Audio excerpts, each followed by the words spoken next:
Ladies and gentlemen, time is This year? 6:05. You got yours? Yes.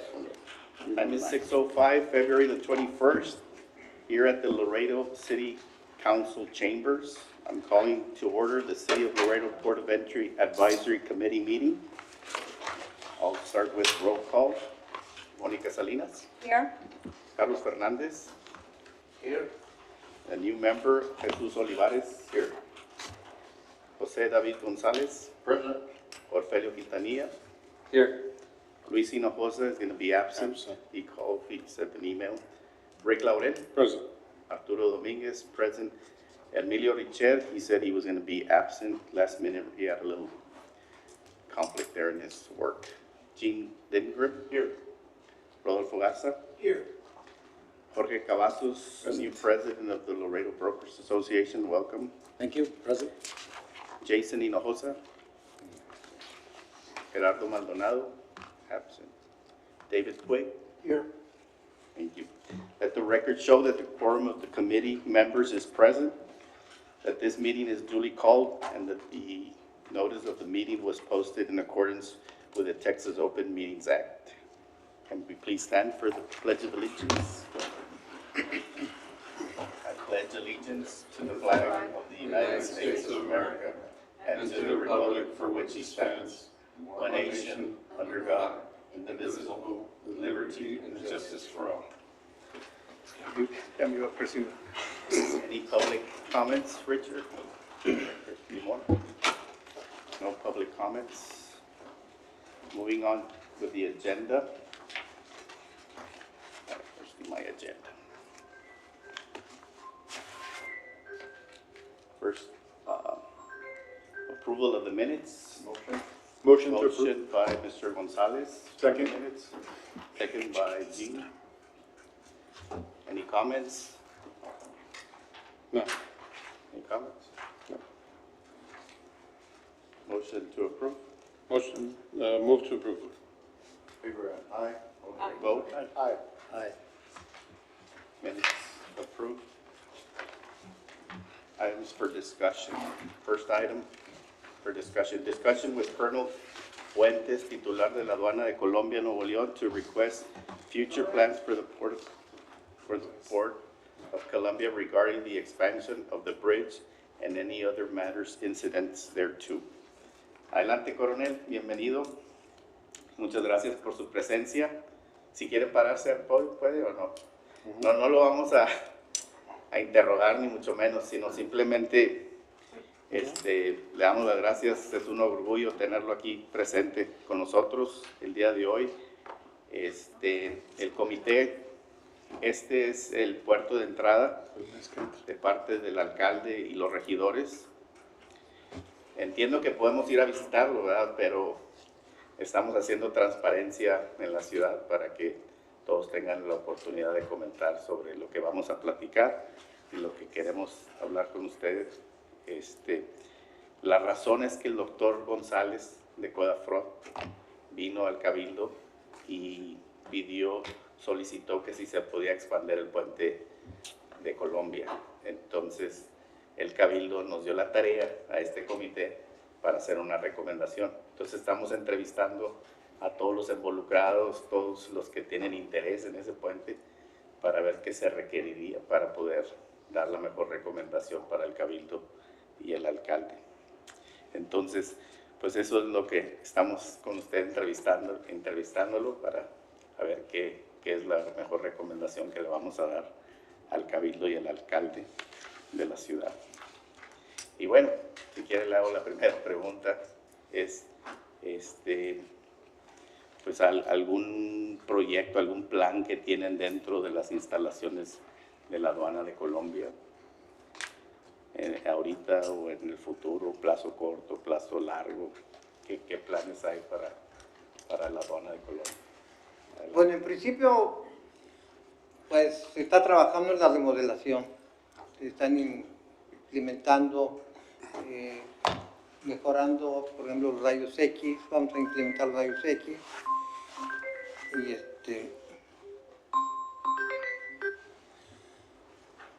Y por lo tanto, esto nos va a servir para incrementar, o mejor dicho, agilizar las operaciones. En ese sentido. Ahora, referente a lo de se va a ampliar el puente, para eso nosotros, lógicamente aquí, el ampliar el puente no nada más, para mi forma de pensar muy particular, el ampliar el puente nada más no va a ser necesario. Eso implica también, o va a implicar que se abran más módulos, tanto del lado mexicano como del lado americano. Entonces, son puntos que se deben considerar, independientemente de que al momento va a ser necesario para nosotros, aduana mexicana, va a ser incrementar el efectivo de ahí de la aduana. También, como le decía, también tenemos que incrementar los módulos para para exportación. Pero no hay planes, no hay nada de planes para eso. Lo que se está haciendo ahorita es la remodelación Rayos X. y esto va a agilizar mucho la operación, definitivamente. Va a agilizar mucho la operación porque había mucho problema con los rayos gamma a la hora de estar modulando. Entonces ya estaban fallando, ahorita se van a poner nuevos, van a estar mejor. Eso es, pero así que tengamos, al menos de la voz no tiene ningún conocimiento referente al puente. Así, nada más eso. I'll show the record that Jason Hinojosa is present. Does anybody have any question? ¿Alguien tiene alguna pregunta para el coronel? Yo. Adelante. Bueno, ya tuvimos una pequeña diálogo, conforme a lo que platicamos ahorita en la entrada, me gustaría reiterarle que por parte al menos de lo que es Laredo, Texas, o de las diferentes asociaciones que estamos aquí presentes, transportistas, banqueros, asociación de agentes aduanales de Nuevo Laredo, no tenemos de Colombia, pero yo creo que es el siguiente paso que se agregue a alguien de la asociación de Colombia, que cuente con la comunicación que hay entre otros organismos como CBP, todo eso, en cuestión de que el sector está siempre dispuesto a ver cómo podemos apoyar a las autoridades para que toda la carga fluya mejor. Si estamos teniendo alguna mala información con el transfer, con el agente aduanal, con la mercancía como viene acomodada, nosotros estamos más que dispuestos como industria para apoyarlo, para que todo fluya. Y en lo personal, soy una usuaria de la aduana de Colombia y lo quiero felicitar porque el despacho por Colombia es muy ágil, es muy rápido, no se lleva horas, entonces quiero felicitar a la aduana de Colombia por los despachos que tenemos por allá. Gracias. Bueno, gracias, muy amable. Quiero apuntar esto en el punto de que nosotros, al menos el de la voz, está en la mejor disposición para atenderlo siempre. Qué bueno que tocó este punto. Normalmente tengo el problema con transportistas, que en los casos de contingencia, yo voy con la agencia aduanal, la asociación, pero no sé qué tan cercanos estén estas asociaciones transportistas con las agencias aduanales, porque la última vez hablo por teléfono a la agencia aduanal, oiga, vamos a trabajar en contingencia, que llevan sus documentos. No fue. O sea que vamos a decir que pasaron 12, 20, nada más que llevaron sus documentos, pero no trabajaron, no llevaron sus documentos para que nosotros trabajáramos en contingencia. Entonces, por ahí estamos platicando ahorita, referente a este punto, de que quería yo hablar porque necesito comunicarles, vamos a trabajar en contingencia, traigan sus documentos. Y otro punto que quiero agregar fuera de esto, que estoy a su disposición, estoy a sus órdenes, y cuando haya algo pueden hablarme directamente. No me molesto, trabajo, si no las 24 horas, sí, hasta las 8, 9, 10 de la noche estoy pendiente ahí. En su momento tengo al oficial Lara, que es el que también estamos pendientes ahí en el transcurso del día y parte de la noche. Pero sí, estamos en la mejor disposición y algo que se puede resolver muy fácil de media hora, 15 minutos, ¿para qué le damos largas con llamadas que X y X? Mejor estamos a la disposición, estamos a las órdenes. Adelante, Mr. Gracias. Adelante. Bueno, pues tuve la oportunidad de conocerlo. Primeramente agradecerle que le dedique el tiempo a estar aquí con este comité. Como hablábamos, yo en lo personal, aparte de ser miembro de este comité, represento a los transportistas en la ciudad de Nuevo Laredo. Si buscamos, se va a oír excusa, un contacto con usted no se dio, pero se acaba de dar y le agradezco su buena disposición. Inmediatamente me pasó su celular, igualmente yo ya le acabo de enviar el mío y coincido totalmente con usted. La comunicación entre los transportistas y la aduana debe de ser directa y estoy consciente que muchos de los problemas de tráfico, ¿verdad? En la parte aduanal, pues no es precisamente lo de nosotros, aunque también puede ser un error del operador a la hora de procesar, pero estamos conscientes que muchos de los problemas vienen del transporte y también estamos conscientes que con la comunicación lo podemos mejorar. Yo lo busco la próxima semana, igualmente me pongo a sus órdenes, pero ya en esa reunión será muy importante dejar un canal de comunicación abierto con los transportistas y pues obviamente con este comité, ¿verdad? Que continúen este tipo de reuniones. Gracias, coronel. Vamos a la orden. Coronel, yo le quería preguntar, ¿hay algún plan para abrir horas extras o adicionales los fines de semana o subir de categoría a la aduana, categoría 1? Digo, en Estados Unidos es el puente 3 más importante con México y creemos que pronto va a ser el número 2 con México y pues bueno, si quiere seguir creciendo creo que hay que ampliar las horas de operación. No sé qué. Si tiene algún Normalmente comentario. cuando hay necesidad se abren, se trabaja a veces hasta las 12 de la noche, dependiendo de las necesidades.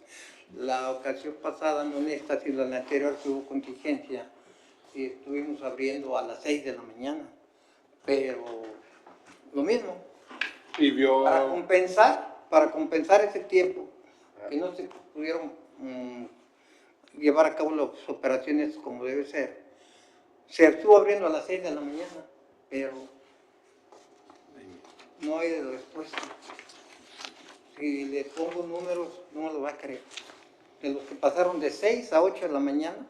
Pero, muy poco. Entonces, pero de que hay la posibilidad de que se abra cuando hay necesidad, sí se hace. Ya tenemos la instrucción de que cuando haya que trabajar en contingencia y que algunos vehículos no puedan pasar hasta que, normalmente le damos hasta las 12 para pasar. Y si es con anticipación, lo solicito y me lo autorizan, pero también es una coordinación con CBP. Ahí debemos coordinarnos para esos puntos. Pero nosotros, digo, sí, si me lo solicitan con anticipación, sí. Pero como le he dicho, el tiempo de apertura de la aduana es suficiente para algunos y para otros no es suficiente.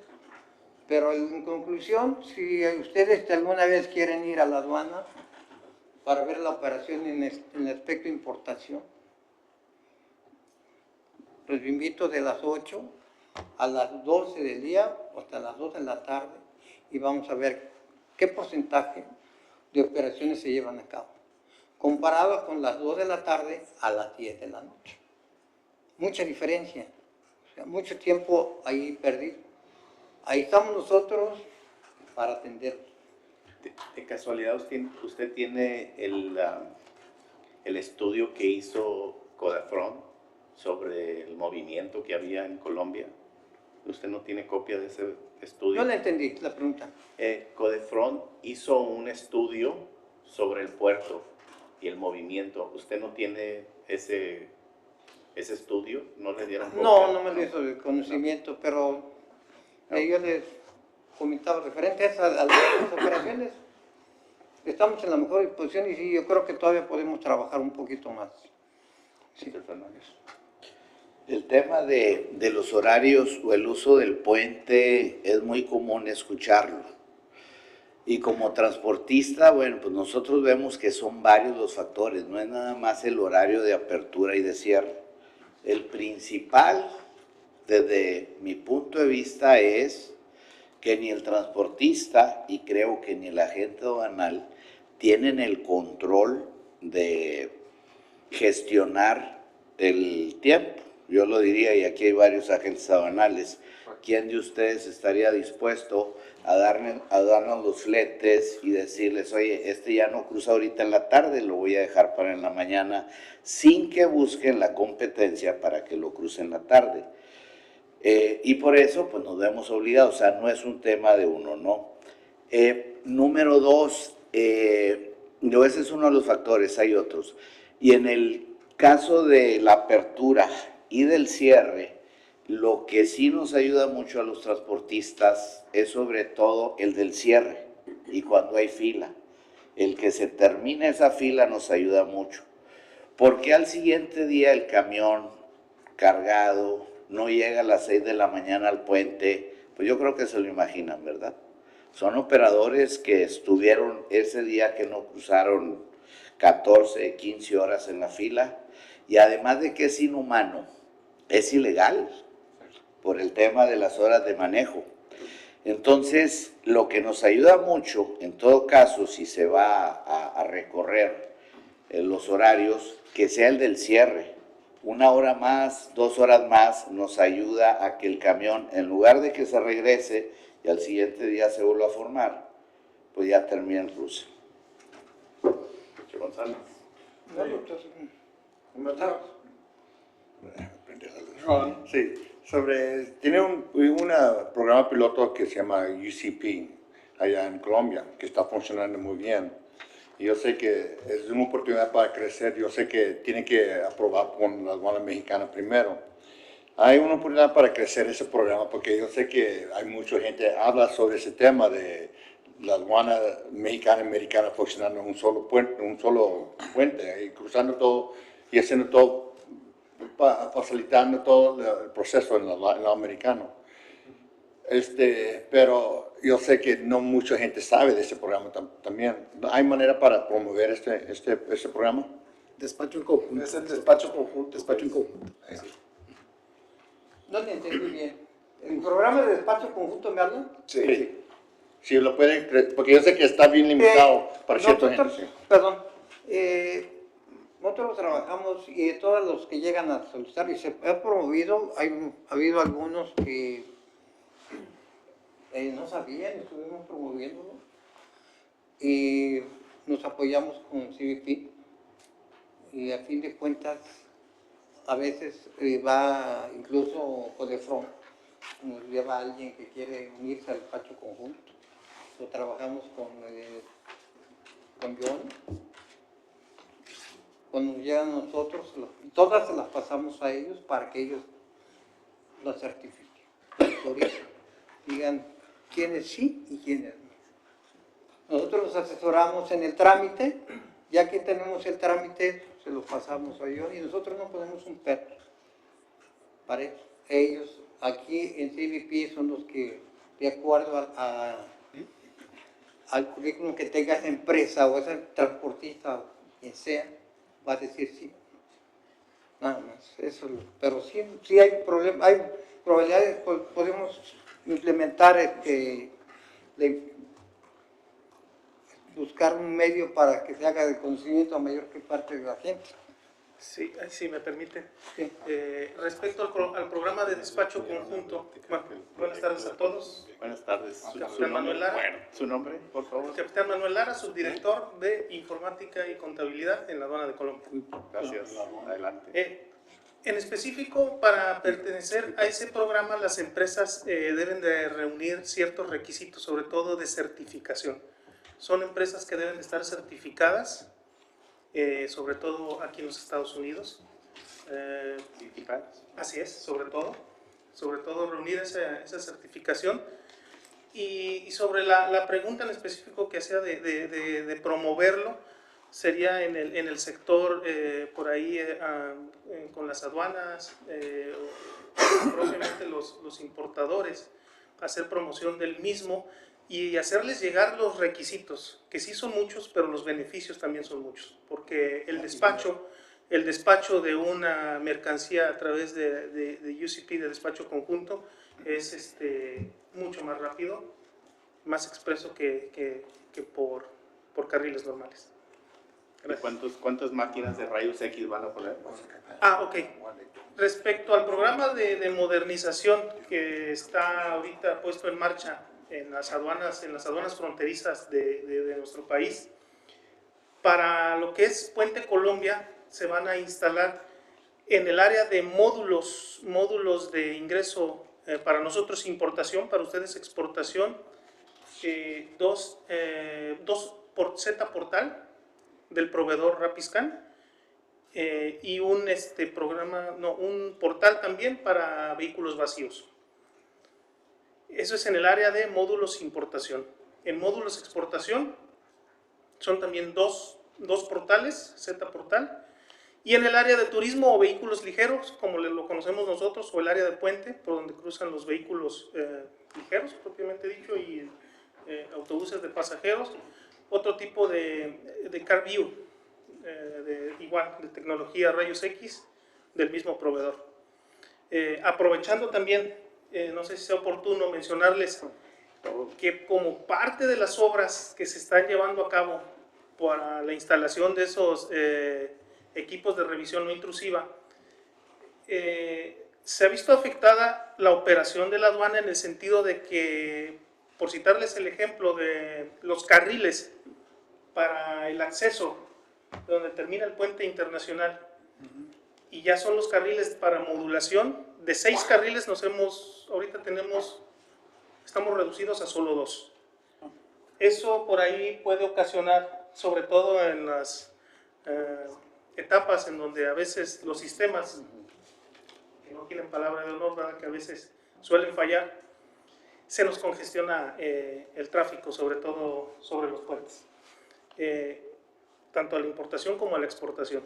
Estamos reducidos ahorita de carriles por las obras de instalación de esos equipos de revisión no intrusiva. Ya lo están instalando. Ya está, los equipos ya están físicamente en el patio de ahí de la aduana de Colombia. Están colocando lo que es la obra civil, que le llamamos, o la cimentación, la huella de concreto, por donde van a circular los vehículos y va a ser instalada esa tecnología. Ahorita que mencionan inspección no intrusiva, ¿qué exactamente, qué vehículos, se van a inspeccionar todos los vehículos, van a pasar ahí, qué es lo que van a detectar, qué es lo que van a leer en ese escaneo de vehículos comerciales, turísticos? Me imagino que va a entrar todo, ¿no?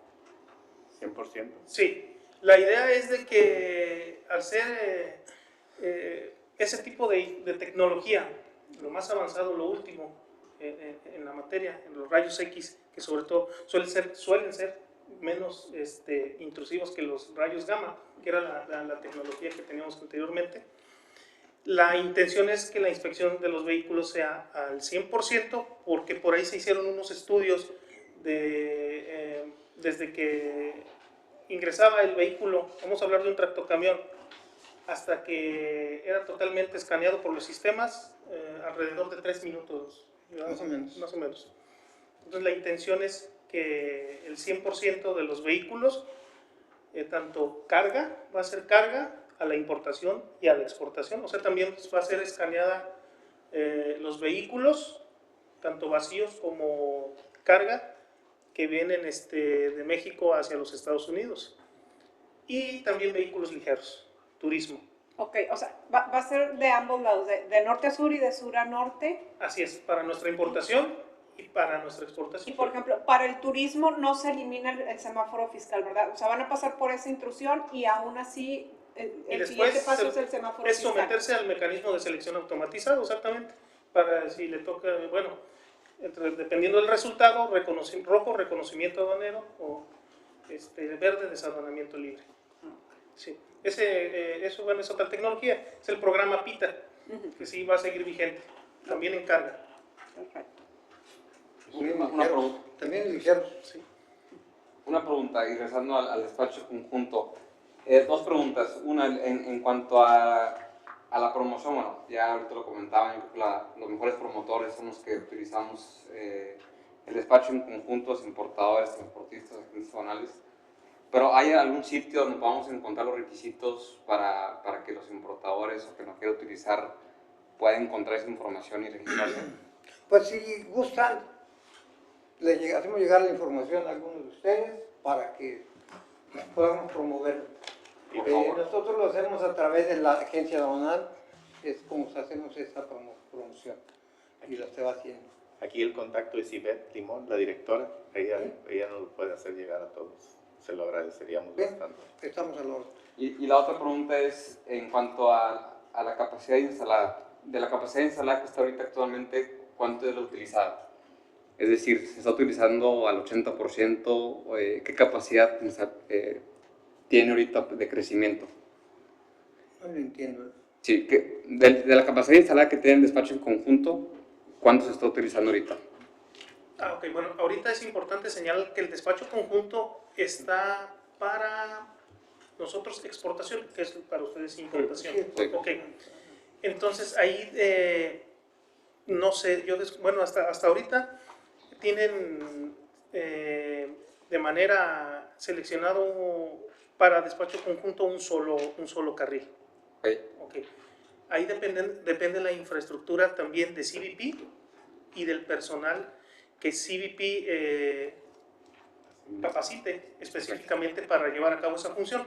¿Por qué? Porque debe ser similar a lo que nosotros hacemos en México. El personal que participa en despacho conjunto recibe capacitación propia para llevar a cabo las funciones en despacho conjunto, independientemente que también se les tramita su visa de trabajo tipo B2, me parece.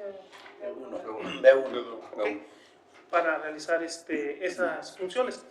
Aparte de esa capacitación, le digo, entonces sí depende mucho de CBP, de su infraestructura, de nosotros le llamamos módulos, donde ellos se lleve a cabo la modulación, que es el despacho conjunto entre las dos aduanas, hasta qué tanto de su infraestructura pudieran dedicarle específicamente al programa.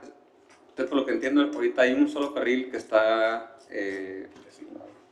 asignado para el despacho en conjunto. Sí, es uno, pero debemos tomar en cuenta que hasta ahorita, bueno, por ahí mencionaron que era programa piloto. Yo creo que ya es un poco más avanzado, que ya no está en fase de prueba. Ya, de hecho, ha demostrado los resultados, que son muchos los beneficios para las empresas que forman parte de él. Ahora bien, sí sería importante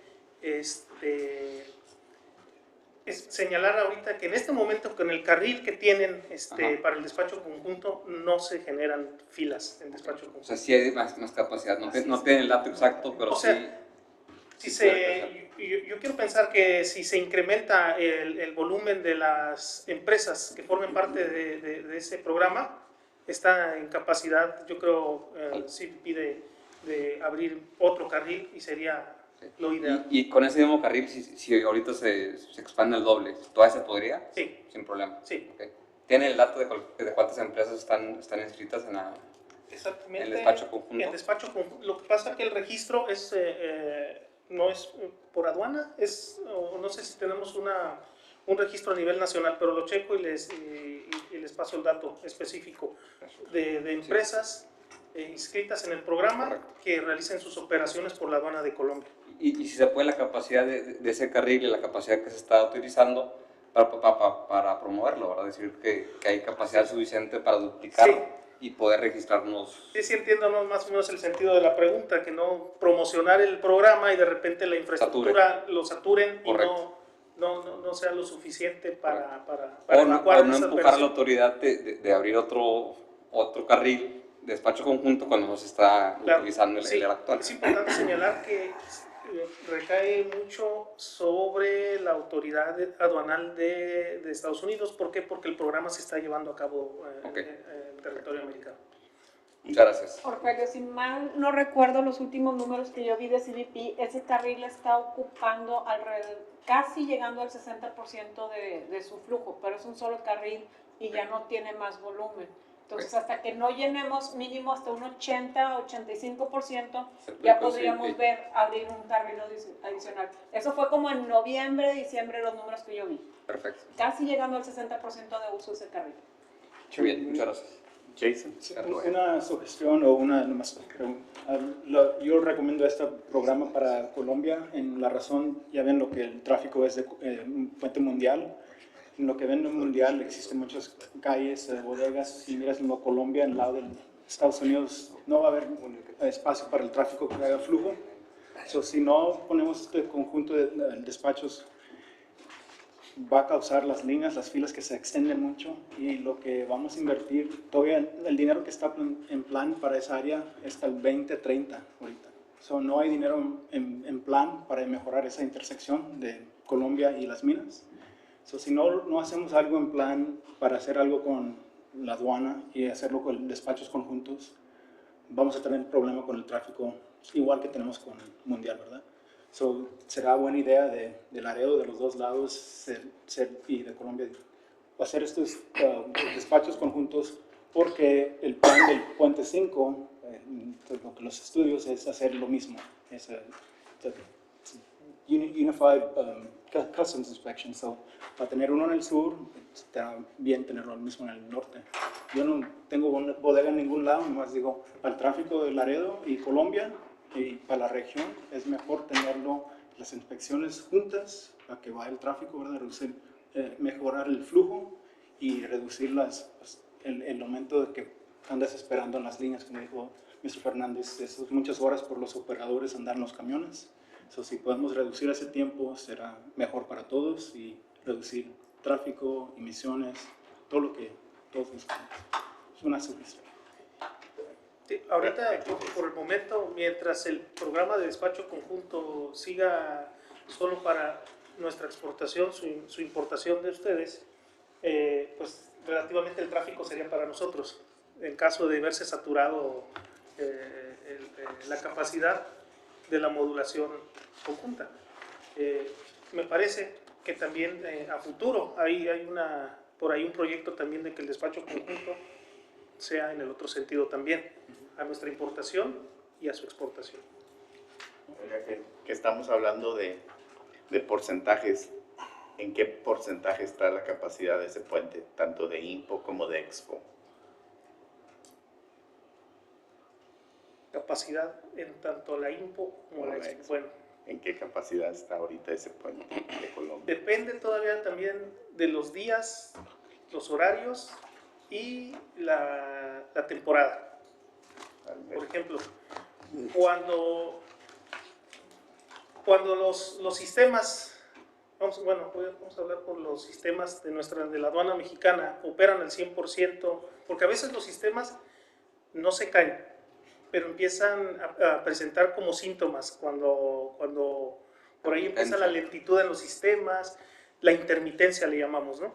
Cuando empiezan con lentitud e intermitencia, es cuando se satura el puente, ¿no? Ahora, hablar de a qué capacidad está operando la aduana de Colombia, no ha llegado a su 100%, y todavía va a tener más capacidad por las obras de remodelación y de ampliación que se están haciendo, y por la instalación también de los equipos de revisión no intrusiva, que esos también agilizan el tráfico. Pero no puede dar una cifra o cuántos camiones está procesando al día y está su capacidad. La cifra, sí, de aproximadamente 4,000 vehículos de carga al día, tanto en IMPO y EXPO. Los dos, 4,000 Así es. diarios, ida y vuelta. Así es. ¿Y puede con más? Sí. 7,000, 8,000, ¿cuál es la capacidad? Creo, Arturo, de la metiche, ¿no? Creo, Arturo, que CBP, desconozco el dato de ustedes a la importación a México, pero el dato de CBP, ahorita estamos cruzando aproximadamente casi 3,000 camiones diarios de sur a norte y la capacidad son 5,000. Es decir, estamos entre el 75-80% del uso de sur a norte. O sea, va para allá dirigida la pregunta. O sea, de norte a sur, más o menos, si procesamos, no sé, 2,000, 3,000 camiones, ¿cuántos camiones podríamos máximo procesar en un día? ¿5,000, 6,000? Aproximadamente el doble de esa cantidad. Ah, ok. Estamos como a 50% de su capacidad. Unos Aproximadamente, 80% no norte. tiene que ser exactamente, pero para tener una idea en qué porcentaje está ese puente, ¿no? Any other questions? ¿Alguna otra pregunta? Council member, have any questions? Están calladitos. Guys? Sí? Any Is there a questions? question? Do you have any questions? Do you have any questions? No, no, thank you. Thank you. Gracias. No, muchas gracias. Muchas gracias por su Gracias. tiempo, por la información. Creo que va a ser muy útil para nosotros poder dar una buena recomendación. Se los agradecemos y muchas gracias. Y gracias por la invitación. Al rato le caemos ahí. Gracias. Muchas gracias a Mónica. Nada más les reitero que estamos sus órdenes. Muchas gracias. Si Muchas gracias. pueden hablarme directamente, no hay ningún problema. Muchas gracias. Para cualquier necesidad, estamos a la orden. Gracias. Coronel, igualmente de nosotros.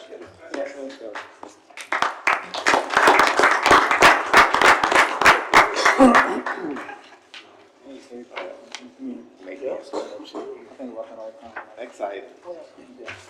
It's an update regarding the expansion of the Columbia Bridge and other matters incident there too. And I had asked Director Limon if we could bring somebody from the city manager's office so we can talk about monies for that expansion. And I don't know. if Good we got- evening, committee members, Yvette Limon, Bridge Director for the record. I am the representative for the city today. And as of right now, we're still not talking numbers yet. On February 9th, the city received 2 proposals from 2 different companies to work on the expansion at Columbia. So we will, engineering will create a committee to review the 2 proposals, score them, and bring a recommendation to council, hopefully the meeting in March. So as far as the committee here, I know I sent out an email. I would like for 1 member of this committee to be part of that review Somebody answered. didn't committee. Yes, Um, George. Yes, George did. Mr. Cavazos was the Yes. one that expressed concern, but First. being here in the meeting, I want for you to entertain a motion and see if there's anybody else that's interested, and if not, entertain a motion, and we can move forward, including the person selected today as part of the review committee for the 2 proposals. Yes. And then once we review the proposals and make a recommendation, then we'll start talking numbers. Of course, it's gonna be done in phases, budgeted in phases. Of course, phase 1, we all know the importance of having this group prepare the application for the presidential permit and submit it. It must be submitted prior to December 31st of this year in order to fall into the legislation that was just enacted through the National Defense Act. So that's priority. So if I could entertain a motion as to who would, I'd like to motion on the volunteer of George, if nobody else wants to submit. Move to nominate George Cavazos to that board. Motion by Mr. Gonzalez, Second. second by Mr. Laurel. Any comments, any discussion? If he can't make it for any meetings, I could alternate with him if he'd likes. If he can't make a certain meeting, maybe I Okay, could. so amended? With the amended motion, George is primary and secondary David. Please. Second. Any other comment? Any other comment? As for the question? All those in favor? Aye. Motion passes. Thank you very much. Carlos, And I'll so work we're with looking you. forward to Yes. submitting that application. It's important that we submit it before December so that they can get their permit and they can move with however they're gonna pay for it. I have no idea how they're gonna pay for the expansion. Big transparency, Jorge. A lot of transparency. So next item is update regarding the World Trade Bridge hazardous material project and any other matters, incidents there too. And I'm gonna pass, this information to Orfelio. He's the one that is speaking to the Mexican side, which is the person that we're waiting for. We're clear on the US side, we're just waiting for Mexico to do their. Thank you. I understand that the Tamaulipas government has been in contact with Yvette Limon and her team. What they have told me is they sent a memo to the Secretary of Foreign Affairs, el Secretario de Relaciones Exteriores, just to make sure that what was passed in 2016 is still good. He asked all the parties involved, Secretaría de Comunicaciones y Transporte, ANAM, and all the governmental departments to ask for their authorization. I think there's one authorization that is pending, which they'll be in Mexico on Friday, I believe. But apparently everything is working good. The budget is going to be under the fideicomiso that will be also added to the expansion of the World Trade Bridge. So it's basically something that's moving forward correctly without any delays. Orfelio, do you think there's a risk of any delay because of the political environment, that it's elections and everything? Do you think that will hurt the permit for the hazmat? Because it's like, since we are working on that, every time that the government has a change, we just move back in that. Well, I don't have the answer for that, to be honest, or with a certainty. The good thing is that the Tamaulipas government is going to pay for that investment, and so that government is still in place for 4 years additionally. It's going to be paid by the fideicomiso. So they're asking for the funds for the expansion and also for the hazmat. So if they have the project already etiquetado, no sé cómo se dice en inglés, approved for that project, earmarked, it shouldn't be an issue. But yeah. And it's any date that you're talking about to have that approval, like 3-4 months, a year? I do know that they're going to be on Friday in Mexico City with the Secretaría de Comunicaciones y Transportes and several people from Mexico City government. On Sunday, there's the informe of the governor. So we're going to have a private meeting just to see if everything's going forward. I don't promise to have too much information, but apparently everything is moving smoothly. Yeah. So we're going to keep on pushing. All we're looking is for a date for the building to be built. That's basically what we're waiting for, and that's what we want. It hasn't been built, it's already built, no? Just the one that is on the US side? The US side, correct. So the investment is pretty much very simple compared to the big investment, which is the expansion. So that it wouldn't be an issue. And I know that they have been in communication with Yvette, and I think everything's moving smoothly, right? Yes. At the beginning, it was going to be paid by the governor's office. Now it's sent to the fideicomiso, and now they're going to take care of it. There's enough money for the expansion and for the hazmat or the building, Container. the container that they're going to build. I guess the important thing is, when are they going to build? And hopefully we'll have some information by Mr. Chairman, if I may, if you have something to report maybe for the next meeting, will you have something more concrete from your meetings, and maybe you could report it for the following meeting? Yes. Well, they're going to the actual Right, but- informe del gobernador on, Right, but then you should have an answer by then, yes. dates, times, and, Yes. Hopefully by next meeting, we'll have Yeah. more, hopefully we'll have a date. So whenever I have more information, I'll bring it to the next meeting without any doubt. Yep. I will do the same. Please be advised that during the legislative trip to DC, when we meet with the State Department, that will be a topic of discussion as well. To see if they have to let us. So on that topic, who from here is going to DC? Anybody? Two? Maybe 3, Maybe, Maybe 50-54. maybe 5. For the tour guide, yeah. Since you brought it up, Chairman, there are approximately 25 people from the private sector that will be traveling with similar agendas with the City of Laredo delegation. It'd be great if we were to get any of us that are going to be on any of those meetings with Cuellar, and I don't know if Cruz gives us any time while we're there, but But we We're try to working get on in there. that. Gene is Yeah. we're involved in the group working on that. good. We try, it just depends how many people they can accommodate, Right. depending on the rooms and so. we'll Yeah, see. let's Hopefully. talk to Mr. Lora. Mr. Chairman, just a comment on the hazmat processing through World Trade Bridge.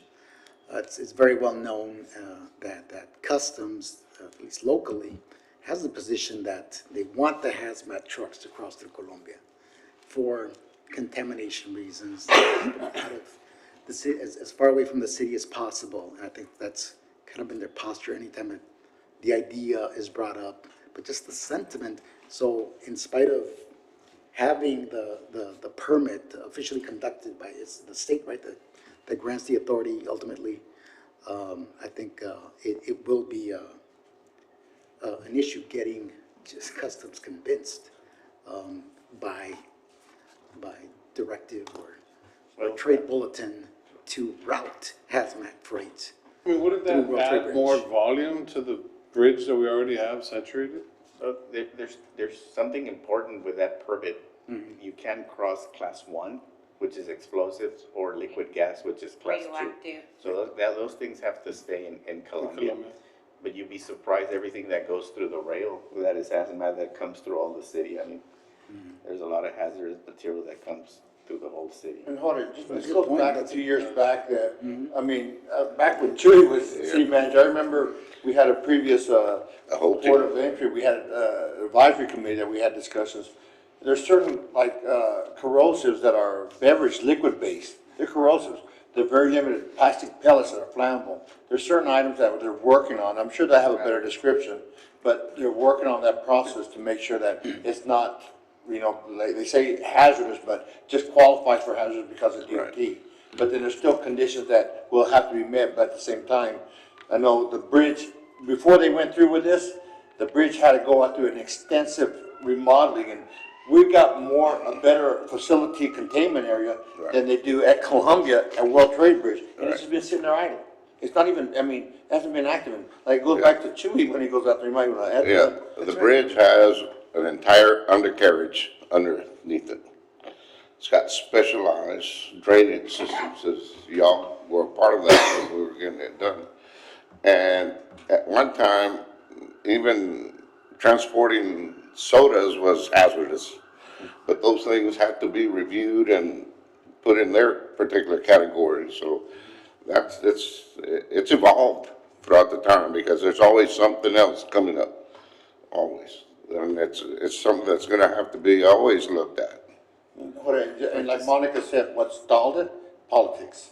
So hopefully we can move forward if these, where it's at right now, and we're advancing. I tell you what, it's something that really helps out, because it's a blind eye right now. There's certain people crossing hazardous without even, you know, they're not doing it correctly. And just to allow that time, I think it'll be a benefit to the community, as long as we educate that it's nothing that's gonna be major hazards to the communities that are close by, but just to let them know it's something that's just common goods that are just allowed, that have certain requirements. And just to get her up to speed, that we brought it up as an agenda item on our CBP trade meeting at the beginning of the month. What do you consider hazardous that needs to cross through Colombia? What is the rule of thumb? It said essentially anything that has a UN number needs to cross through Colombia. Which is everything. Which is, yeah, Which is right everything. now, that is everything. Anything that has a UN number is everything. Anything that has a UN number. Don't look at the trade section on the transportation section on the MSDS sheet, which we thought was the guideline. Yeah. Right, now let's forget about anything that has the UN number, and also include that UN number on that e-manifest, and make sure that dray carrier is hazmat certified.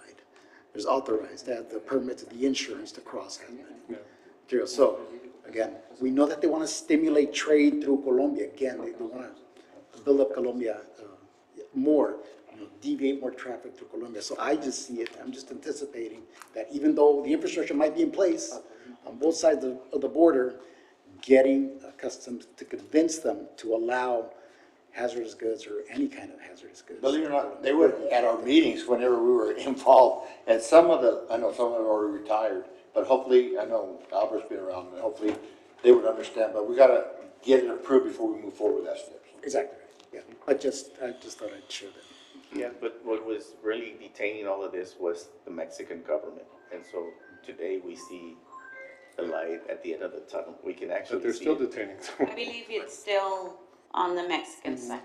That's where it's at. And so I guess Albert has to have that diplomatic authority, or they have to advise them that now it's part of the permit that they can cross hazardous material. And to us, when we started back in 2014, we lobbied that, or actually when the bridge was closed because of the water, some flow of water, that they shut it down for a couple of days. That's when we brought it up to Congressman Cuellar that we needed an alternative bridge for hazardous material, and that's when it all started. I don't know where, sorry, I don't know where CBP will fall into this, but we do have the presidential permit amendment already. The environmental studies were done and submitted, so they have reviewed all of that. I don't know if there's any additional requirements. All I know as of now is that we're waiting on. I understand the process is, we need that authorization from the Mexican government, from the Secretaría de Relaciones Exteriores, Secretary of Foreign Affairs. They give the authorization, they do the container, and then between the Secretary of Foreign Affairs and, I don't know, The State Department. the State Department just send a Diplomatic Exchange note. diplomatic note, and that's about it. Yeah. Is that something that's gonna be considered for the 4-5 also automatically? No, We have no information. I have no information about that. Chairman, do we need to extend the meeting? It's a secret. No, I don't think so. Well, No, I'm suggesting that the agenda states that the meeting would end at 7. So I'd like the motion to extend the meeting by 30 minutes. Second. motion by Jean, second by JD. All those in favor? Aye. Extension 30 minutes. Should we move to the next item? Move to adjourn. Almost. Last item is the bridge staff report. Adelante. Thank you again. Our bridge revenues are exceeding budget. As of yesterday, February 20th, we're at 1.9% above budget. Compared to same time period last year, we're at 7.5% increase. On commercial crossings, same time period, comparing last year to this year, we're at 5% increase in commercial crossings. Seeing an increase in crossings at Columbia, anywhere between, I know because of the system failure we had earlier this month, I guess they were catching up, so we saw the highest was 1,700 crossings for Columbia, which is great. On the non-commercial, we're at 7.8% increase compared to last year, and on the pedestrian crossings, we're at 4.5% increase compared to last year. We don't have that data, right? No. You're Chairman, reading off, we don't have that data, right? No, it's Yeah. on the city I know, everybody website. starts It's on the looking at it. city website. I Yeah. didn't give you the right Yeah, answer. yeah. She memorized I gave you. Everybody started looking for I it. gave and you a like- lot of information for this meeting, Yes, so no, you no, have no. plenty to problem. catch Hey, up on, but Chairman, it's on and, the city website. Director Limon and Chairman, could I expound on the information? I think unless you were living under a rock and you participate in global trade in Laredo, you know that we finished 2023 as the #1 port in America. But what you might not know is that global trade from all ports to all countries last year was actually down 3.8%, and we were up over 7%. And so China's going down, it's the right direction, right? So we can reduce manufacturing and imports from a country that's not part of North America, USMCA. But Mexico's the #1 trading partner now for the United States. And I'd like to believe that our individual organizations and our collective efforts here have contributed to that in some ways. And we're realizing expansion, investment, and interest. And so I think we deserve a pat on the back for that with the city, the elected officials, the private sector. Industry. And so thank you for allowing me to share that. Thank you, Gene. Thank you, Gene. On those numbers, Jean, we are, with Mexico is #1 trade partner with US in imports, but we are #2. Canada is in exports, Canada is #1, and then we are #2. Yeah, I like to share the positive. So we need to start working. Our wins, And yeah. the difference is very little, so we need to start working and promoting the exports also to Mexico. So, That's key. Very saucy. Yeah. Well, Texas is the #1 exporting state Yeah. Yeah. to Mexico. Thank you. I have a question. Ms. Limon, I was looking at the crossings, the U-turns. I see that we've come down significantly from when the program first started. I think we were at 500 or over 500, and now we're down to a little less than half of that. I'm just wondering if it's aggressive enough of a policy. I don't know what the industry experts feel about this, but looking at January's, the first page, World Trade, you still have one account with 7 U-turns. Even upping the fee is still not enough of a deterrent. You have 119 accounts that have had one, which I understand that sometimes these things might happen accidentally, but I'm having trouble following on the graphics that you provided. I'm not really seeing the linear. I really can't remember the numbers from before, so it's kind of hard to see the trend. Like, I think it would be helpful for us to see a line graph so we can kind of track the progress and the change over time from the time that it's first started, because I'm seeing overall a decrease in the percentage for the past 3 months, but I don't know if there's been like times where it's gone up or down. And so that would just be one critique. And then the other one is looking at the graphs on the last pages of the visual, the accounts with auto replenish.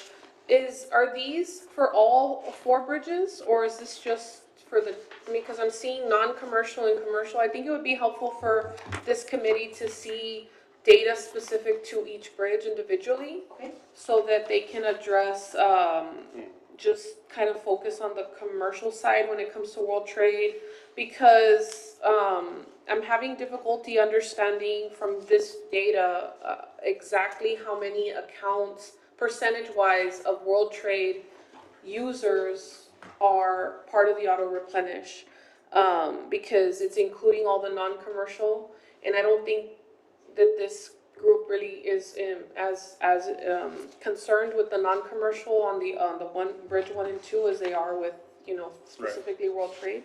So I think it would be very helpful for them to look at that data, and I'd like to see that as well, where we can kind of look at how many new accounts do we have specific to world trade. Every single new account should be automatically part of auto replenish, because I believe the committee said that they wanted that to be a requirement for setting up a new account, but then also want to make sure that we're making significant progress towards 100% participation, because until we get to that point, these numbers don't seem like they're gonna come down. Like, they will, but I mean, to go from 500 to 200 in about 2 years, 3 years or 2 years is good. But, you know, we're being the number one port, I think we need to get that number down closer to like less than 100 probably, so that we don't have to continue wasting significant amount of time dealing with these U-turns. Unless we're gonna build some other way where we could just have the trucks, if we're interrupting commerce and traffic, it's still a significant problem. So I think we're gonna have to, I would like to kind of throw it out there for the committee for discussion is, should we be a little bit more aggressive on trying to curb some of this, or should we be a little bit more aggressive on the auto replenish requirement in enrollment? I think we're coming up on a year where we upped the price, no, on the cost of the U-turns. 25 to 50. Yeah, we went from 25 to 50, I think it was March March of last of last year. So, I mean, if we want to see numbers go down, obviously, I mean, I think that every year over year, we need to be increasing the value, sorry about that, but increasing the value of what a U-turn costs so that you can keep on minimizing those numbers at a quicker rate. If I may, Chairman, the only rebuttal I would have to that is that we don't know if some of the cost is being offloaded to the driver, and in that case, I don't see that changing operations. I think the goal is to change operations on the business side and not to put the burden on the person that's crossing at that time to pay out of pocket or whatever. I think it has to go cross. hand in hand, the Right. U-turns and the replenishing, because once you do one, you don't have the other. I mean, it's one helps the other not happen. And that's why the replenish, I feel, is the focus here, because Right. all they have to do is have a card on file that can be charged when they don't have enough money, or charged to have a certain amount of money in the account at all times. But there's a hesitancy for that from some of the customers, and there's been hesitancy for us to require that. But I think we're getting to the point where if we don't do it, we're gonna continue with this whole like, everybody stop and let him pass and turn around, and it just doesn't make sense for us to continue with that, especially since you would think that raising the fees would have dropped these numbers down lower. That's my, If I may, Mr. No. Chairman, also, is there also an increase in commercial accounts? Because it seems like you're staying at the same amount at 3%, so it's still, you have more commercial accounts, but you're really actually going down, keeping that same average. But how many more accounts are you getting a year? Because it seems maybe it is working, maybe not as fast, but there's commercial accounts being added. Yeah, it's So growing. the reason growing. the reason it's not going fast enough is because it's growing faster than it is Right. reducing. Every Grew by year, I seven. mean, Right. month to month, day to day, we open accounts, we close accounts. So just as we Oh. open some, others say, I no longer have my business, I want to close my account. Because So you- it varies. Yeah, because you have 4971, right, for January, and then in December you had 47, so, you know, there's some increases there. But maybe that's what's kind of, but it's not really out of hand, but it might be time for an increase again. I'd hate to. I think that would be a good idea. The increase maybe obligate the people that have more than 4 turnarounds. Now you have to do the credit I card mean, deal. yeah. These companies, you obviously First know time. who they are. I mean, Absolutely. Those, like, There's 4 or 5 repetitive violators, so I'm sure that we've had this discussion before. Yeah, we'll look Yeah. into this again and kind Up of with- keep But coming. as- I'll look into the information requested. council. As far as 49 or 4,971, the percentage is not that bad. 0.001%, I mean, it's minimal compared to volume, but still, it creates delays, and Yeah. you're talking 231 times, number of minutes, 5 minutes it takes to turn around. And then I think really also the cars as well, right? Because if they need to turn around, does it also infringe on trade? it's a world trade. No, It- it's it not. is Only on the traffic. It's just on commercial, the commercial? on the commercial, not on the passenger cars. Gotcha. So, in the Can I make a comment? Yes. So if it's 231 U-turns in the month and you divide that over 30 days, assuming, you know, every single day of the week, which should probably be divided by 20, that's 7 per day. And at 10 minutes each, that's 70 minutes. It's over an hour. It's over an hour per day of wait time, which may or may not cause a problem, but it just seems a little bit, if the majority of the crossings happen, you know, between a 6-hour time span, you're talking 1 per hour, which would cause a backing up. And sometimes you see trucks backing up, and I don't know, it just doesn't seem, it's like, I think we're doing good and we are still growing in numbers, but I think we need to be a little more aggressive on that auto replenish program. Ms. Limon, what is the process that we have to go through to raise the price? I know that we did it in March, but it was my first meeting, I think is when we did it. I don't know what took place before then, but what is the process for that? Process, just give me directive, and if you so move to increase the fee, I'll prepare the agenda item and put it in, it's a two reading item, so I'll put it in, if these are your wishes, if through a motion, I'll put it in March, and then have it final in April. How much are we paying right now? $45 plus the per axle fee. But they're averaging about 16,000 a month in fees.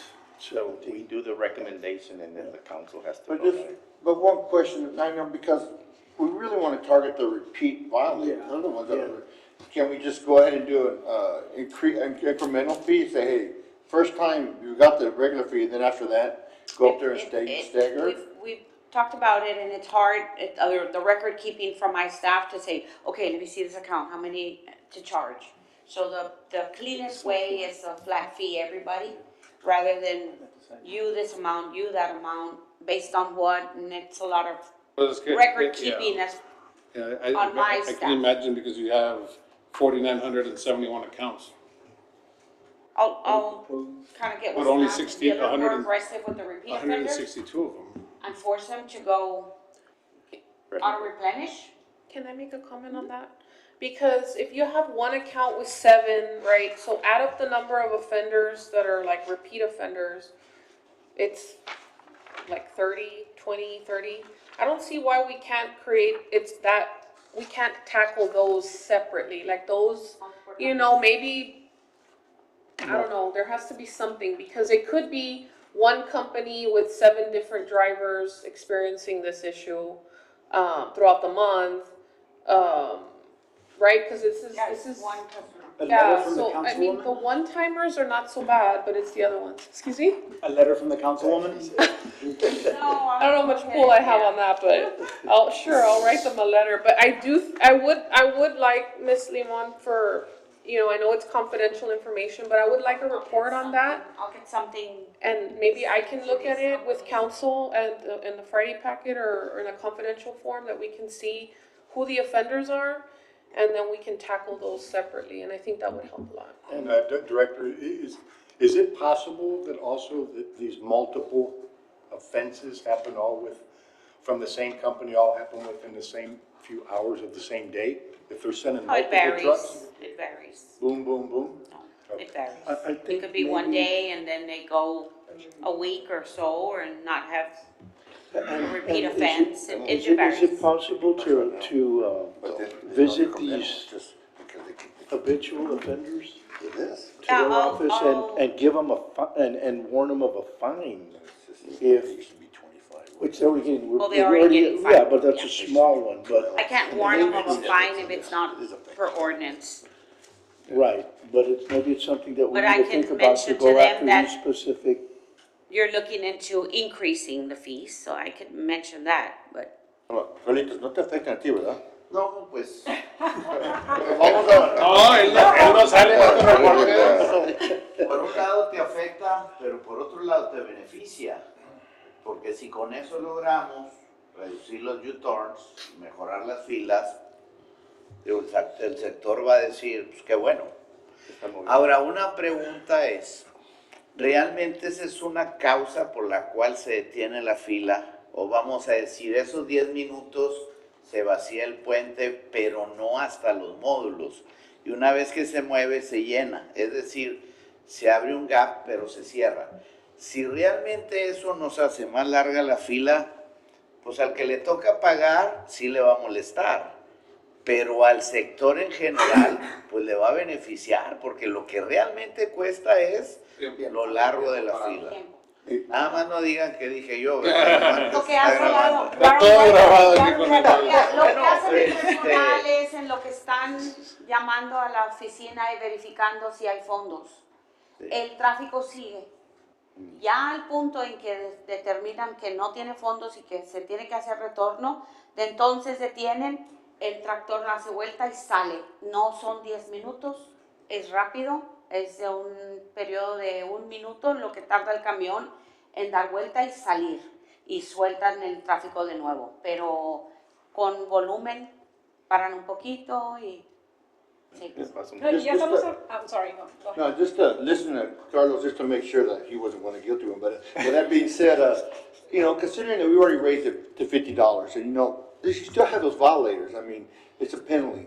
So if you don't want us to go, I want to make a motion to raise it to $100 because, I mean, it stings a little bit, and they say, hey, I'm not going to do it again. Just like a kid, stick your hand in a socket one time, you won't do it again. You know, so I'm going to make a motion to raise it $100 just to see what somebody says. We'll take it to the next meeting.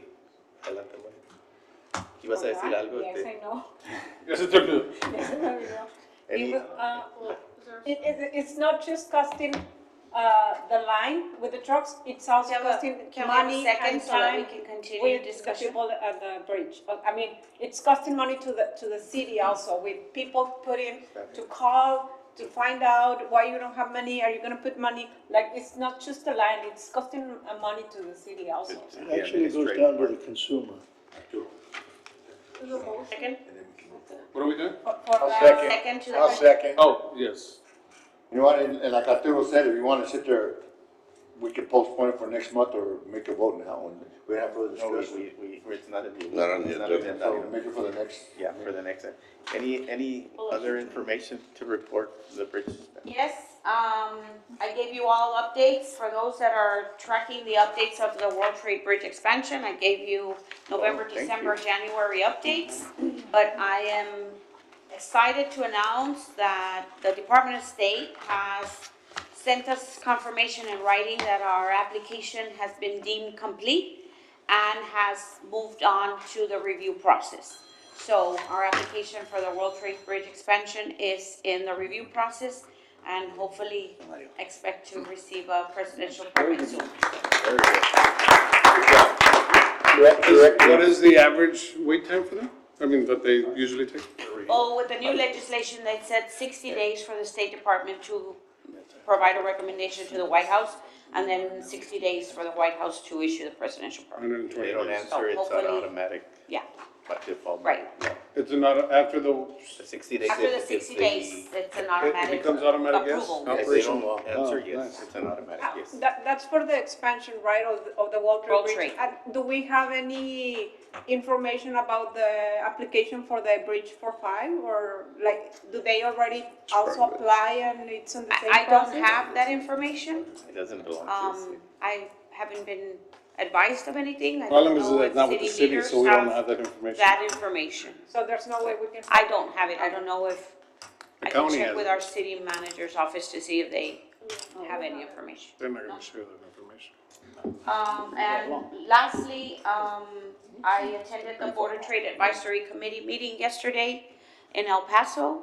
And the only comments that were made were, why doesn't World Trade Bridge have a border safety inspection facility? But, I mean, we don't have it. They mentioned DPS was there after that microburst, when they redid the facilities.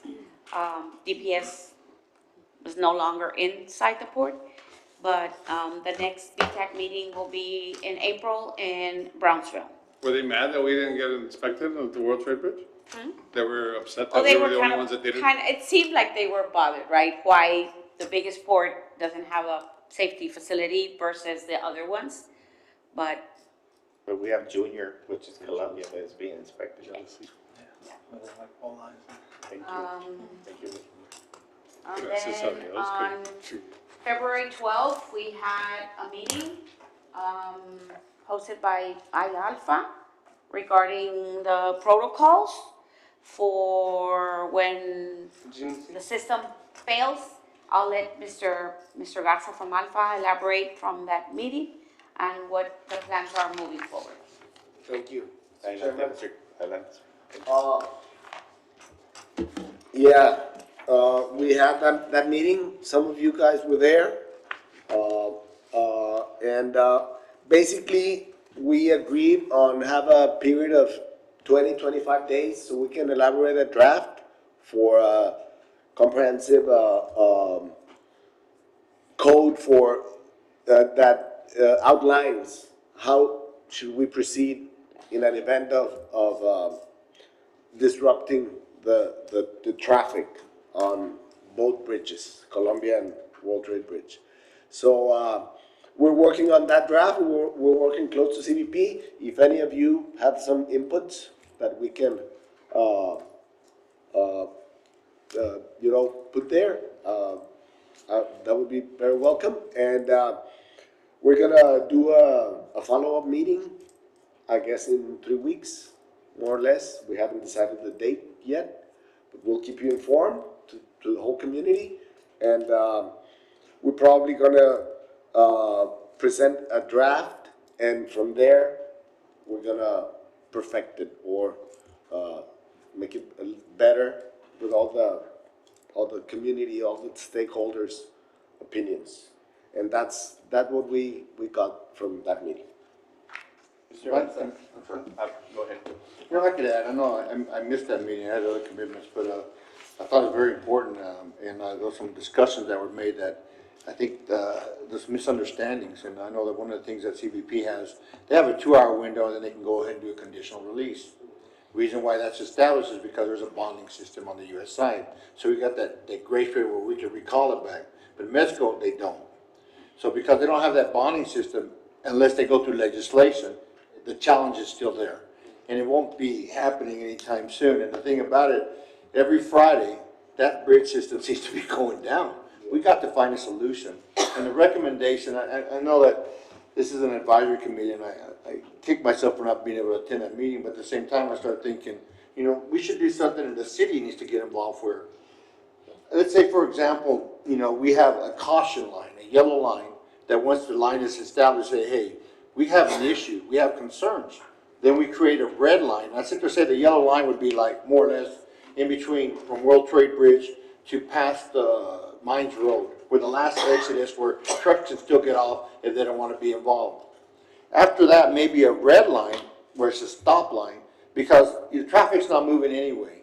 So, and then after that, the word goes out to the Mexican broker from the company that we work with, and even the U.S. brokers community sit there and say, hey, you can't send any more trucks. It might be kind of an aggressive stance, but at the same time, if you get past that area, we're going to start issuing penalties or tickets, citations, just to sit there until they get that fixed. Because once you get to past the TMU, that's just a safety hazard, and they're just trying to get through traffic, and it affects the entire community. And just a suggestion. I know it's a little bit aggressive talking about citations, but the fact is, as a community, we got to work together. We all live here, and if there's a fire alert or a hazard or something, there's nobody getting through that. Even staffing getting there, the individuals like Vanessa lives out there in Mines Road. Especially, I see Rick posting all the time on this on our chats that, hey, the lines are out there again on Fridays. On Fridays it seems to be just a habitual thing to happen. Just to have some kind of idea to throw it out there. And bring it up for the next time. So. If I can address that, we do have police constantly on standby for these issues. You're talking about the traffic backing up on the loop now, right? Yes. Yeah. Well, I just kind of want to point out the fact that, just when I first came in, all that traffic used to be on Mines Road, and Mines Road had. It's phenomenal now on Mines Road. It had no alternate routes, right? And the police would say, find alternate routes, but we didn't have any, right? And I understand it's an inconvenience and a concern because of the blocking of the intersections and everything, but at least we do have some alternate routes in that part of town. So I know it is an inconvenience, but police are ready to dispatch and head out there. The problem is just the clearing, which is why I was kind of looking at the insufficient funds as adding to the problem. But I do think we need to kind of have another revisit with our Mexican counterparts on the Tamaulipas side. Also, just to kind of see what's going on, because it does happen every Friday. You know, and the one thing, and I know, Well, this I'm was, not talking about the traffic alone. It's amazing, it's going through. I'm talking about when there's a stoppage, like Right. the US Customs, like I said, there's a 2-hour window and then we issue conditional releases where they have to stay within the port. And then we can release after we get the systems back up. Like I said, Mexico stops, so we have to find a way to protect our citizens, including, I mean, just the traffic alone is just horrendous. And on Friday, so that's why I'm reaching out to, just when there's a stoppage. Now, I'm not talking about any other occurrence, because usually the lines aren't there, except on Fridays, you know, but then that's a different challenge. So. Well, and the problem that Can we happened. add that to the next agenda? Because I think that's a valid point that we need to get the city's buy-in, because, I mean, we had a line, the longest that I've ever seen it, all the way to TMU. When we know that the system is shut down, I believe that we shouldn't let anybody form any lines. Agree. You guys stay in your warehouses and stay wherever you're at, instead of coming and causing a traffic jam. But I think that that's something that the city has to impose on their own, yeah, address. that's what we would See, kind of play a role when we meet and discuss the protocols Right. and an agreement, and everybody knows their role and what needs to be done. Right. So, I mean, we were all communicating with everybody. I know I would communicate with Anam, and we can communicate. For 12 hours, we knew Well, but- that the system was not on, so. And the worst thing is truck drivers left their truck and trying to get them back to get on the truck, the truck was just parked there the next day, you know, it's just, That was another, just for an next unsafe time, we already situation, discussed it, and it's like, Yeah. once we know that there's issues, we will not process additional trucks onto the bridge span, we'll leave them at our checkpoint, because as much as they assured me that the drivers would be there at 8 o'clock in the Yeah, morning they when we weren't. opened, they didn't get there till like about 10. Yeah, I So think. everything was coming in northbound, congesting more our community, Yep. but nothing was moving southbound because the drivers were not at their trucks. Oh. And mainly the ones in the front, because the ones that were in the back were there, They weren't but they back. couldn't move because the ones in the front weren't there. So, 2-minute warning, okay? lesson learned. 2-minute warning. Yeah. 2 minutes, we gotta be out of here. Yeah, I just wanna ask you one question. Yeah, Who's go ahead. spearheading that letter? That's. I'm sorry? Everybody else, who's Yeah, no, no. spearheading that letter? Who's writing the letter? Well, it's not a letter, I mean, we have to, Recommendation or We who? didn't bring the protocol. it's I mean, I wanna say gonna write it's, it. I wanna say it's CBP and Anam. so it's gonna be between CBP and ANAM, but I believe mean, the October we, meeting, we took the Initiative? initiative to, you know, call for the meeting, and the attendance was very good. LPD was there, CBP, ANAM was there. I mean, Because it's a level I of. believe we need to revisit the agreement that Anam, that CBP has with Anam. because There's we supposed got- to be one. We got some mention that But- our meetings. but we don't have had it. an agreement. So So, we need to revisit on that. I think we all have to, you know, give our opinions on that and put it on a draft and between CBP and ANAM. Well, And the city also. Mr. Garcia, I attended that session, and it seemed like the tone from the other side was, even though it's a Mexican problem, they're throwing the problem back at CBP, asking them to come up with a solution. And even though they provided some viable alternative, something similar to these conditional releases that CBP does, they weren't ready to listen to that. That takes a change in regulation.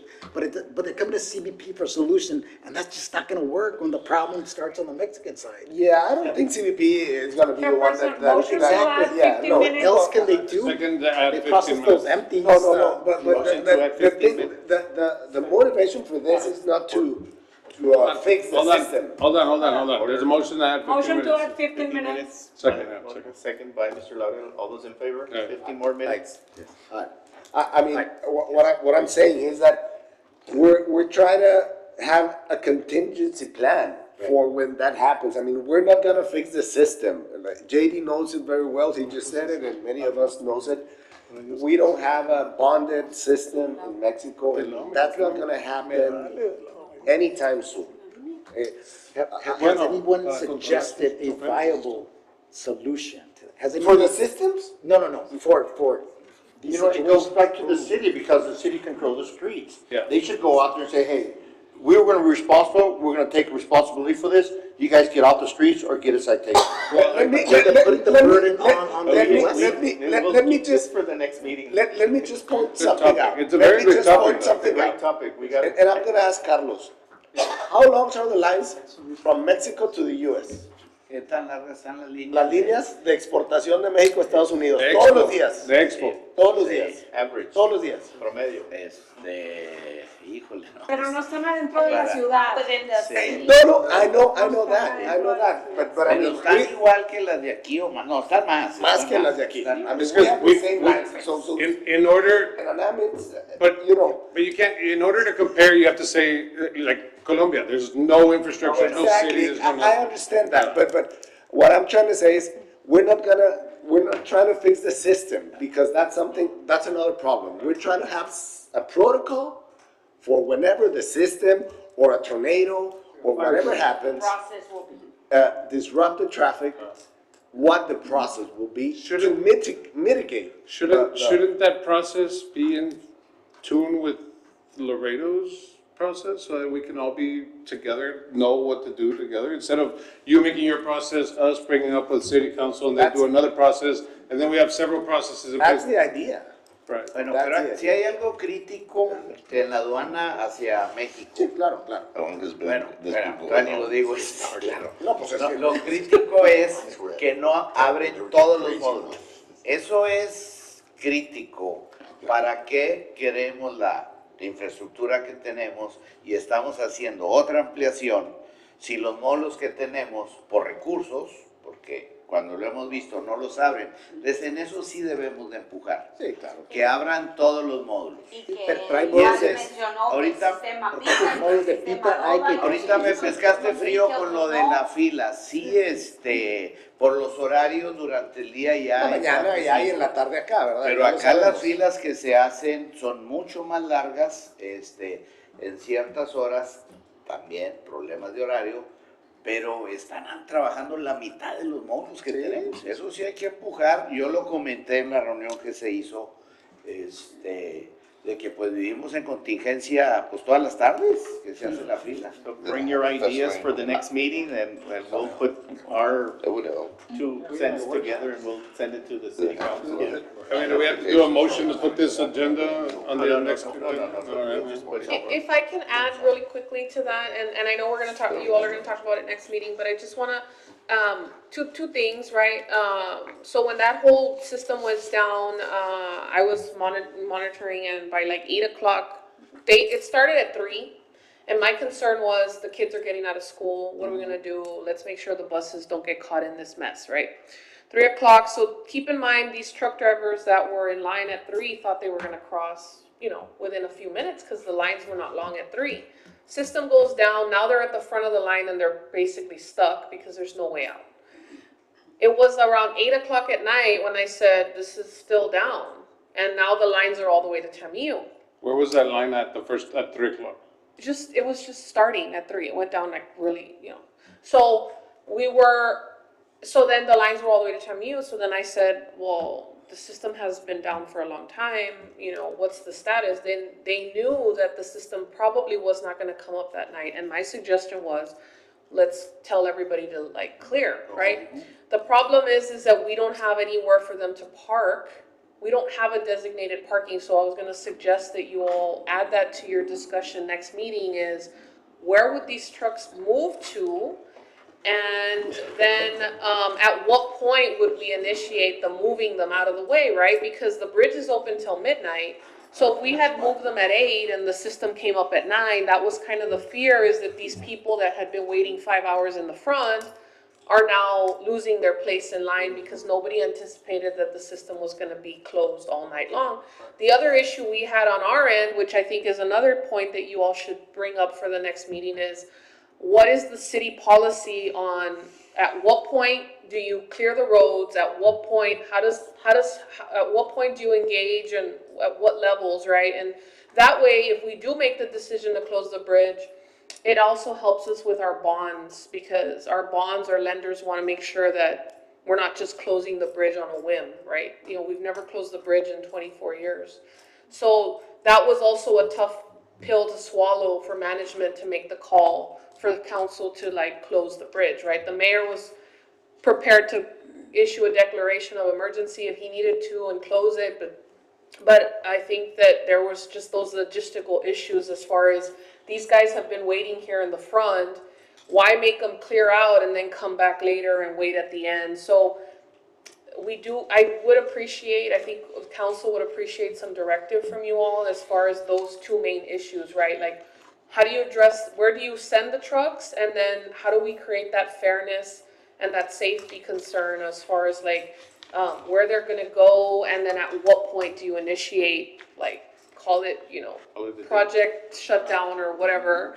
And then we have a policy on the book so that it's like, this is like the last step, or, you know, we're not just gonna close the bridge just because these are the conditions that would make us make that decision. So it was kind of a first time, but it was not pleasant, and it was scary. So I was kind of like the It whole. won't be the last though. And it won't, and that's why we need a plan. So I think that you guys would be instrumental in helping the city adopt a policy for council. We need that guidance from you guys. I want to make one comment. So just in regards to the contingency plan, it reminds me like of an emergency strategy situation. I worked at the San Antonio River Authority, and so whenever we'd have spill issues, everybody had a spot and they'd play, and everybody strategically would go to their spots, and it was fire department, environmental services, everybody knew where they had to go and what they had to do, and then they would report. And so the River Authority would always serve as a housing, and we would always get to report the information, communication with fire department, and sharing that information. So we always made that government entity be the housing of that data and distributing that information. So with this entities, we already have the communication. You guys talk with the drivers, you send them out. Having some sort of a hub where we can at least say, you all send those information, that info, and it's just cataloged, right? And so whenever you want to go in there, is it shut down? Yes or no? It's coming from the official source, and that way you can distribute the official source. But if we don't have that one system, then you're just kind of shooting from the hip. I think everything's already in place. I think we just have to put the parameters in place of when and where and triggers and Just trigger like points. that red line that JD talked about, that gives you your cue, right? You hit this line, stage one, everybody go where you need to go, and then now we're getting prepared to start telling people, hey, you're gonna have to go, stage two, go park somewhere. And where's that somewhere?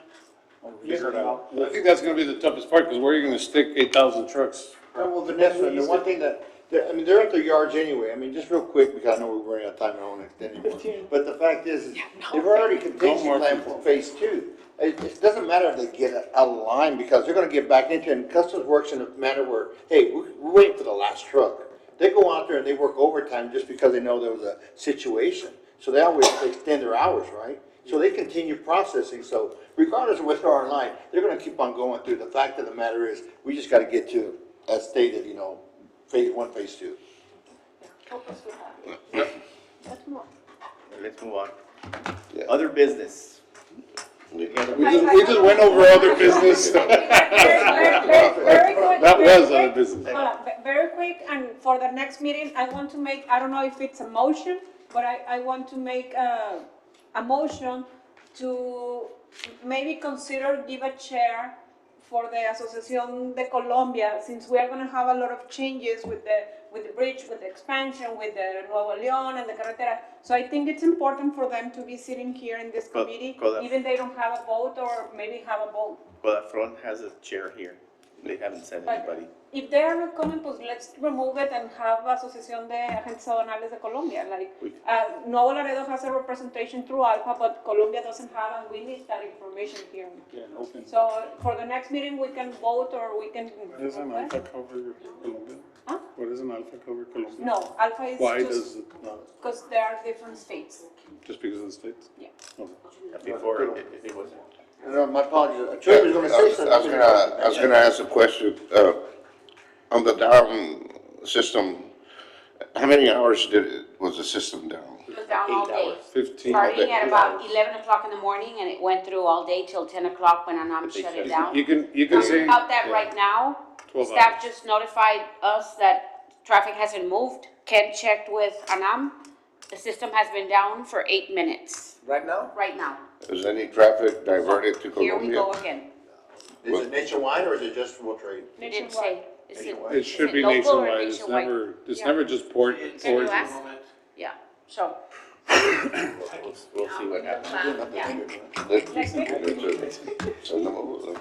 We schedule the Move the next, meeting up to next week, right, yeah? schedule the date for the next meeting. I would I would like recommend to that move in a this- month. The next meeting up, just for that topic, because that topic is a weekly topic. We can't really wait until next month to come up with something, and then the month afterwards to give it to April, to give it to our city council. Well, in 2 weeks, we're gonna be in DC. Right, and I don't think it should be before DC, I think it should be right after DC. Yeah, in March, I agree. Can we have a date? The Wednesday after you come back from DC? Wednesday after DC would be I don't know what date that is. March. That will be March 13th. That's the week of spring Or break. Wednesday. Are you all gonna be That's here a spring or break? anybody Yeah, out? that is or- spring break. The The 13th. week, what about the week before What about the DC? 20th? Yeah, the third week. Before We normally do it the third Wednesday, That's next week. Next week. That's next week already, yeah. the third Wednesday of the month. So that would be March 20th. 20th. March the 20th. We're back to a month. No, because we're back to the same thing. I mean, We're gonna have that meeting, our next meeting was gonna be when? That's what we're trying to decide. Oh, but I mean, we're trying to make it, to reduce the time. reduce the time. I mean, the only option would be either next week or the week of spring break. Everybody gonna be at the beach, or what are we gonna be doing? You never know. I'll be here. I don't know. Any suggestions? What's wrong with the third week of March? It's spring, they're just saying spring break, but I mean, we're not really spring breakers, so You say you don't wanna our kids are, but. No. I would say move it up, I mean, even if it's just a week. I'm okay with 13th. March the 13th? Yeah. Can everybody check? Is that okay? I guarantee you, ahorita, Yeah, bravo. kind of 10, leave your Igual, notes. cancelar. Si Igual falta, voy a faltar si porque falta te mi- vamos a penalizar con $500 y una cena para todos. So porque mi vieja we'll probably have va a to ir do a la playa. two items. Over there, I That will be in the morning. U-turns and, The, well, we did it in the afternoon because I'll check to the make room sure was- council is available. it was not And if it is available. available, we'll stick to the 10 o'clock. If it's not like today, council I papers I weren't think available. I think that meeting should be in the evening. And let me just say that 10 o'clock, everybody has stuff going on in the middle of the day. And this is a topic that's gonna take, we just went 30 minutes on this topic. We didn't even have it published on our agenda. So, I mean, in the evenings, I mean, we're giving up our time to come here, and I think that it's easier to give up our private time than our business time. Whatever you all decide. So we'll have it in the afternoon, the 12th, March 13th, March the 13th, March 13th? at 6 o'clock here. Is it 12? viernes, voy a sacar. That would be on 15th. Carne asada. Motion, Motion, JD, second by Mr. Laurel. Motion adjourned? Aye. Second. Aye. All those in favor? This Aye. system goes down. Thank you. Thank Meeting you. adjourned. Thank you.